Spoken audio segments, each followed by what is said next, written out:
ഈ 15 ലക്കിയുടെ ബർത്ത്ഡേ ആയിരുന്നു കേട്ടോ. ലക്കിക്ക് 3 വയസ്സായി അന്ന്. അപ്പം അന്ന് നമ്മളൊരു കുഞ്ഞ് ഗിഫ്റ്റ് ലക്കിക്ക് മേടിച്ച് കൊടുത്തിരുന്നു. അത് മേടിച്ചതിൻ്റെ വീഡിയോ ആട്ടോ അത്. അപ്പോൾ നമ്മൾ പോയത് എൽസി വോക്കിക്ക് എന്ന് പറഞ്ഞൊരു ഷോപ്പിലോട്ടാണ്. അപ്പോൾ അവിടെ നമ്മൾ മുന്നൊരു വട്ടം പോയപ്പോൾ അവിടെ നല്ലൊരു ബാഗ് എനിക്കും ലക്കിക്ക് ഇഷ്ടപ്പെട്ടിരുന്നു.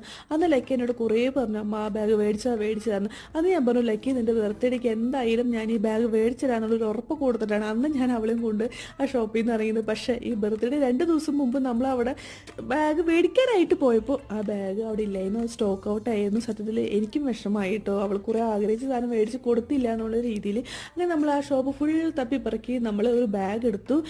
അവളുടെ ഇഷ്ടത്തിനും നമ്മുടെ ഇഷ്ടത്തിനും കൂടിയിട്ട് എടുത്ത്. കാരണം എന്താണെന്ന് വെച്ച് കഴിഞ്ഞാൽ അവൾക്ക് ആ ബാഗിലും അവൾ വാട്ടർ ബോട്ടിൽസ്, അവൾക്കുള്ള ഫുഡ്, അവളുടെ ഡ്രസ്സ് എല്ലാം വെക്കാൻ പറ്റിയൊരു ബാഗാട്ടം നമ്മൾ നോക്കിയത്. ഈ ബാഗാട്ടം നമ്മൾ ലക്കിക്ക് മേടിച്ച് കൊടുത്ത്. ഇതിൻ്റെ ഇടയിൽ ലക്കി അവിടെയുള്ള എല്ലാ സ്റ്റാഫ്സായിട്ട് നല്ല കമ്പനി ആയിട്ട് അങ്ങനെ നമ്മൾ കുറച്ച് നേരം ലക്കി അവിടെ കയറ്റി അടിച്ച് പൊളിച്ച് അങ്ങനെ നമ്മൾ തിരികെ പോകും.